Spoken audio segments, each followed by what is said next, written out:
And good evening, I'm Oral Gibbs, and welcome to Speaking of Everything. And my guest this evening, I wouldn't say a stranger. We did a program a few years back with, I don't know you recall it. Yes, I do recall, right? Yes, yes. Anyway, it's good to have you on the program this evening, Ms. Zwanikken.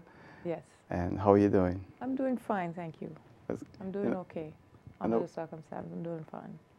These are the type of shows that are kind of times difficult for me to do because you lost your son last year, and I can still remember the morning when Maurice Lay called me and said that he was killed in an accident. Yeah. I was devastated. I could imagine how you felt as a mother. Yeah, that was a tough one. When I got the call, I was making breakfast, you know, it's early in the morning, and I always have my phone on silent, like I was just telling you. And so my mom was like, Debbie, Debbie. I'm like, oh, I had a flashback. To Neela Rambajan's. She had the same voice. I was like, oh my God, that's the voice. And she said, Curtis was in an accident, and I was like, oh, shucks. And they had taken a long time to get to me, so by then he was already at the funeral home, and she told me to go ahead and call Theo, because he was there already, and I was like, wow. And then I went over. So that's how that day started, and then of course you go through the whole thing of the death, the scene of the death, the looking at the body, seeing your child on the laid out like that. That is something. It's huge. It's just huge, and you carry it in your belly for the most part of the day. You carry it in your belly. It's like, it's incredible, the waves of emotions that go through you. And yeah, that was a tough day. That was a really tough day. I went to the police station. We spoke to the police. I went back to my mom's house eventually to see. He had set up a candle, and he'd left no notes. He didn't leave any notes, just a candle saying. And you would think that Curtis's death is where Curtis' story actually had a end, but Curtis's story, his illness, started years before that, and he's actually the reason why I started to look into the school system and see what we can do different on the educational curriculum, see what changes can be made. So my story actually starts with Curtis's illness. It's my whole life flipped over when I realized that my son was sick. You remember that time, the first time, and you? I remember the first time I had to acknowledge that it just wasn't right. Something wasn't right was when I was begging him to go with me to the psychologist. I'd made the appointment. I was begging him, and he was just telling me these things, and I was like, this is not my son. This is somebody else crawled into my son, acting like this, saying these things to me. And at the time I was working for ENIA, I had somehow gotten him to see the psychologist, but that day, that was the day, and that was sometime in July in 2011. And I just cried that whole day. I just cried that whole day. I just cried. I locked myself in a room. I just cried, and I just cried, and I just cried. I said, I just don't know what's going to happen now. I was so scared. The more I spoke to my family members, spoke to different family members, they didn't agree with me. No, he just going through a thing. But I was like, no, this is something completely different. And it's almost like you think, okay, you're the mother, so you could feel that, you could sense that. disappointing in the journey is, okay, the others around me didn't want to see it, couldn't see it for whatever reasons, weren't able to see it. I actually was disappointed at the fact that we had gone together by so many doctors, sat across, different people spoken, and nobody was telling me anything. I'm like, this is just amazing. So there was no diagnosis at the time? There was no diagnosis. There wasn't even a heads up, you know, hey, this is really for real going on with your son. It's just this, like, sometimes when he was in a really good mood, then he would tell me. He would talk to me about what he was feeling, strange things going through him, strange thoughts. And he'd be in such a good mood, we kind of joke about certain things. But I mean, to the back of my mind, of course, I was thinking, what kind of freak thing is this? Yeah, apparently after that, there was one psychiatrist that had said, well, he's psychotic. You know, he's psychotic. I'm like, what does that mean? These were words I didn't even know what they meant. So I started to read. I started to do my own little research on what it is mentally to be disturbed, what it is, and just fascinating. I started to like stray off course and everything. And of course, my husband and I were going through some difficult periods too, and that started with Curtis because we couldn't come to an agreement on what it is that Curtis needed. But I kept insisting, he's ill. It's not about him getting a job. It's not about him doing all these things. I wasn't in agreement with those things. And it just worked out badly. It just really worked out badly for us because we just couldn't come on board together to see what needed to happen for Curtis. But in a way, I kind of felt that the mental institutions or the medical institutions could have call the family members in, say, listen, you're dealing with something here, these are strange symptoms, you could read up on this or something. They never said anything. And so all the others were left to like, yeah, but nobody is saying anything, you know, like, were you coming with this information? And he was trying his best. Was he ever taken off island? Or? He went off island himself. Oh. In fact, I don't even think Curtis knew that he was sick. I don't think to the extent of how sick he was that he knew that he was sick. So, and when you see a child like that and you think, what are the tools that I gave this individual that could help him to get through? I was like, oh, I wasn't comfortable with it at all. If you think of your parenting style, your parenting skills, the things that exactly the opposite was needed right now. You needed somebody who was going to be patient with themselves, who was going to actually have to sit, who was actually going to have to let people kind of take care of him. He wasn't like that. He just, in his diary, when I went through it, I observed that he just noticed that he'd be feeling a different way, but not sure where it was coming from. He asked me, let's go and let's get a scan, a head scan, the MRI machine. We went. While we're sitting there, he said, you know what, I don't think they're going to find anything. I said, I don't know. I don't know, Curtis, if they're going to find anything. So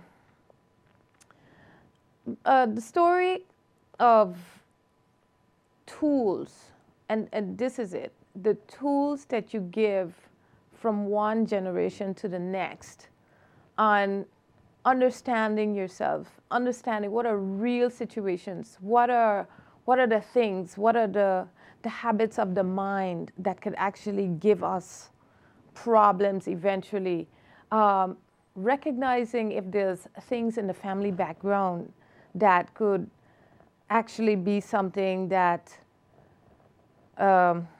could give you problems in the long run. Looking something slight but moving into another area because you're not taking care of those things or because nobody's addressing it. But isn't it so difficult? I mean, no family, no mother's prepared for that kind of.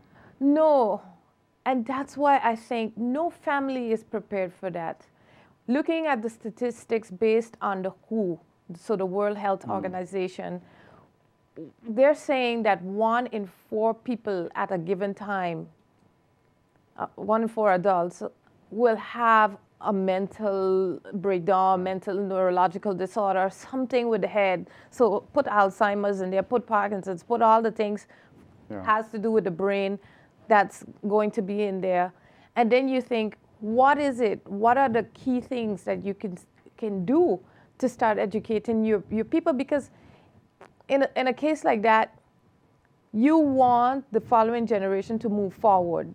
So you're giving them math, you're giving them language, you're giving them all the things the educational system has always said, but there's something different in the kids now.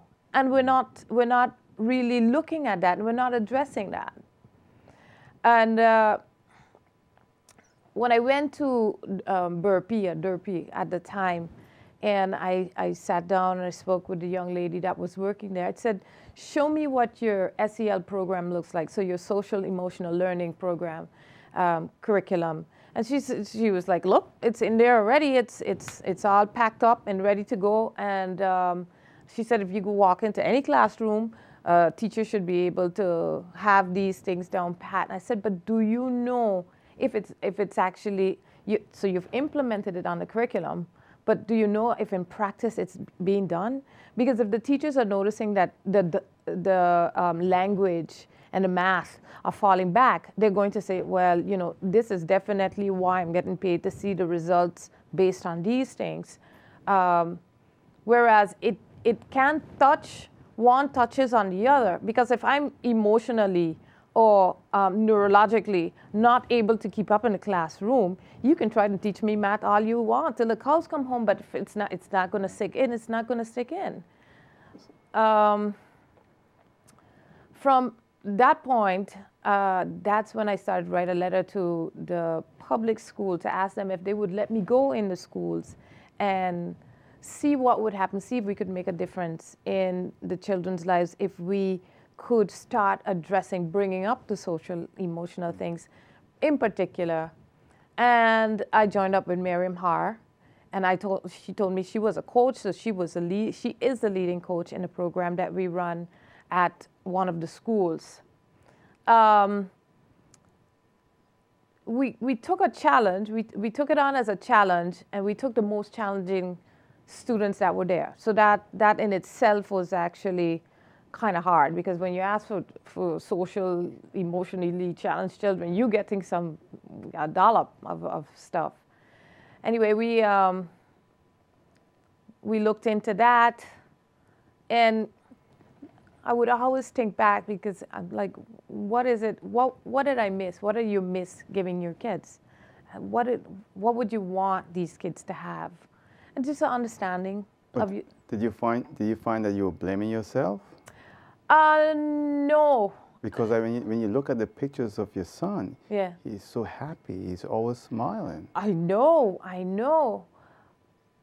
But that's not all it is, though. It's not always what you portray on the outside. And I didn't want to, no, I don't blame myself. I think that I don't blame anyone. I think, though, that the way we live, there's a problem with the way we live. And I'm not excluded from the movements of society. Yeah. But now I am. I'm very cautious now of how society is moving.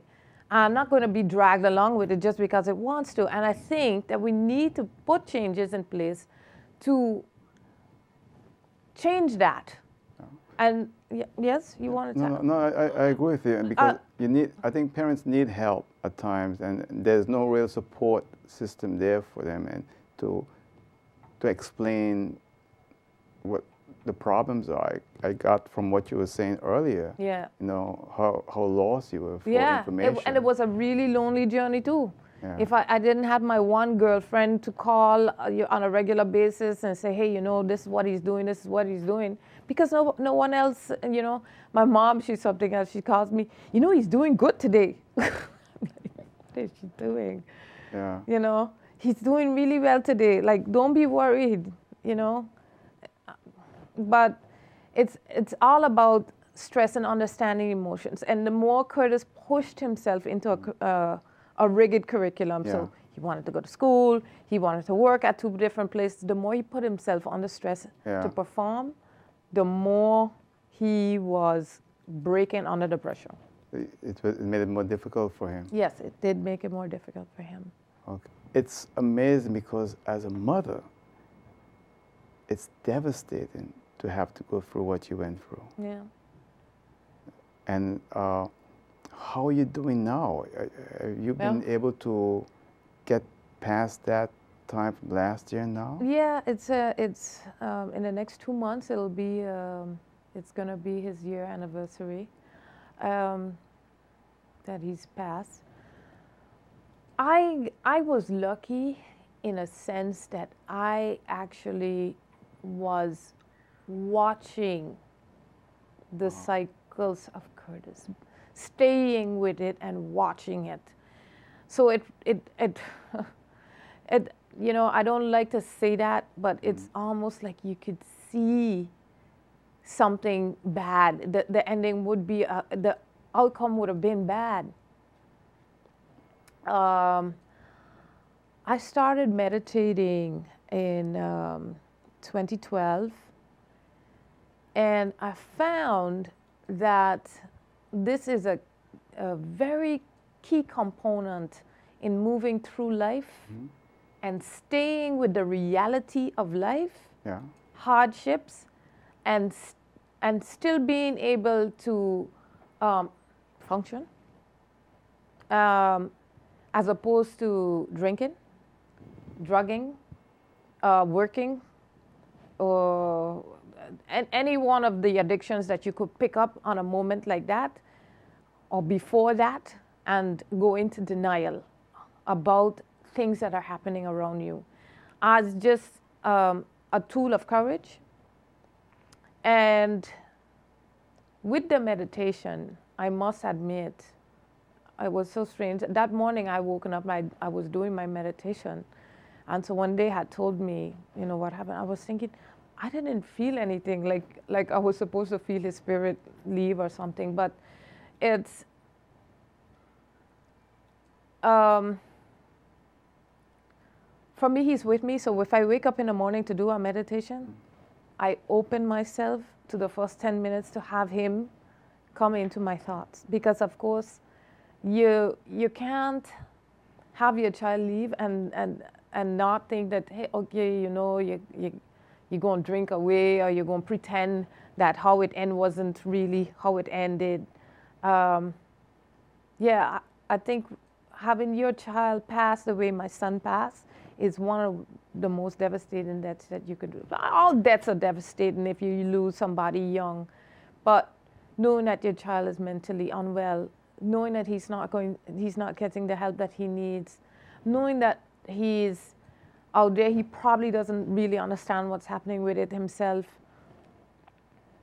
Yeah, that was thinking of how lonely he was, thinking of the anxiety that he was under, because I come to learn that usually just before a suicide, you have the tendency to have, it's like you're trying to get away from your anxious feelings. It's not that you want to end your life. It's more that you want to get away from the feeling. And at that point, knowing that we live in a religious community, knowing that he's the son of a public figure, that most people know he had an accident, I'm like, yeah.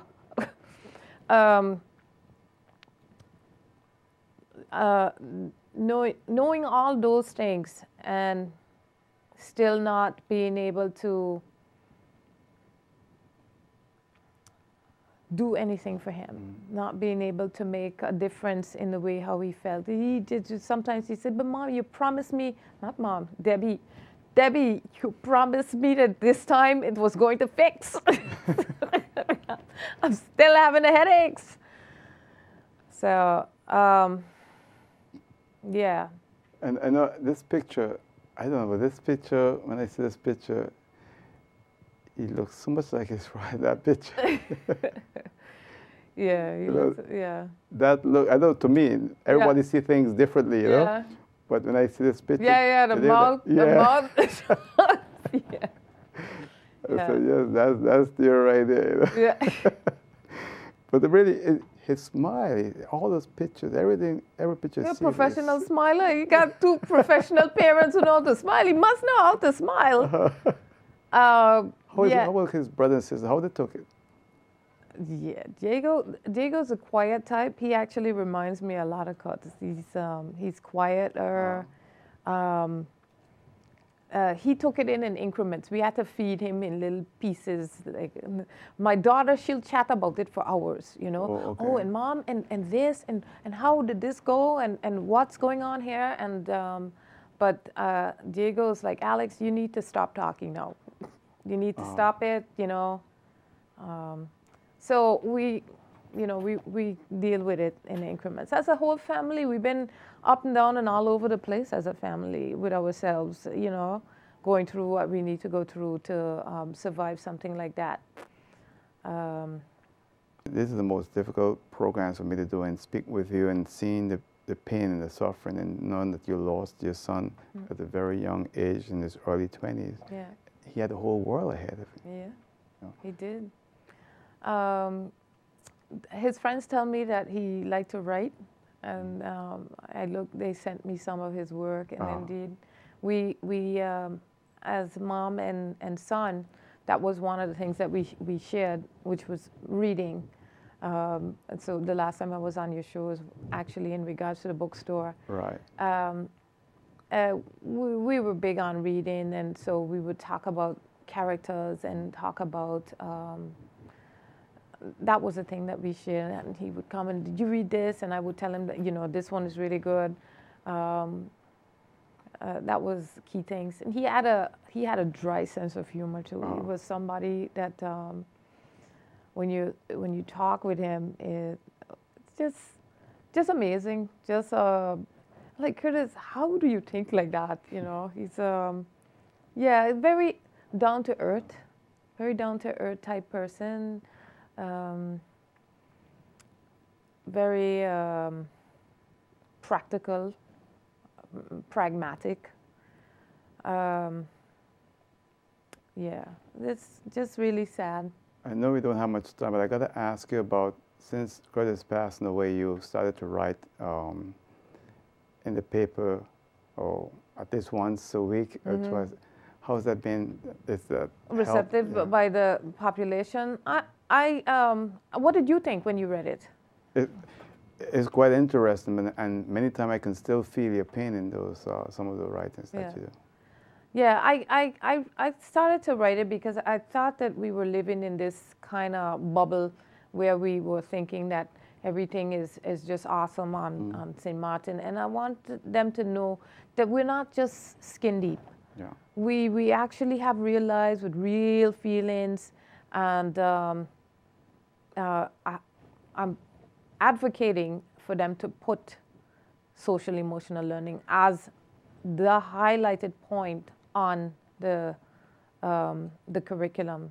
And so in doing that, in coming here to be on your show and having the opportunity to have my word go out to the powers that be out there, Miss Bourne, the Honorable Minister Bourne, if she would take note and make sure that the social emotional learning is happening in the schools, if they feel that the teachers that are in front of the classrooms are not able to handle that, then they need to find people that can carry that over and bring that topic over to kids in the classroom, because self-awareness is very important. We have too many people walking around, don't know who they are, even as adults. Oh yeah, that's true. It's incredible. I'm so sorry that we out of time. But I want to thank you for coming. Your letter this week in the paper was very interesting. Oh. I thought it took a lot for you to also own up to the fact that I sometimes lose it on the tennis court. It was interesting. Thank you. I want to thank you. Thank you for having me on. And I'll give you 20 seconds in close. Anything you want to add very quickly? Yes. I think we need to start focusing on our social, emotional development, all of us. Adults first, kids after. Thank you so much. And I wish you and your family all the best. Thank you, Earl. That's it for now. See you next time. Till then, good night. Take care. Bye.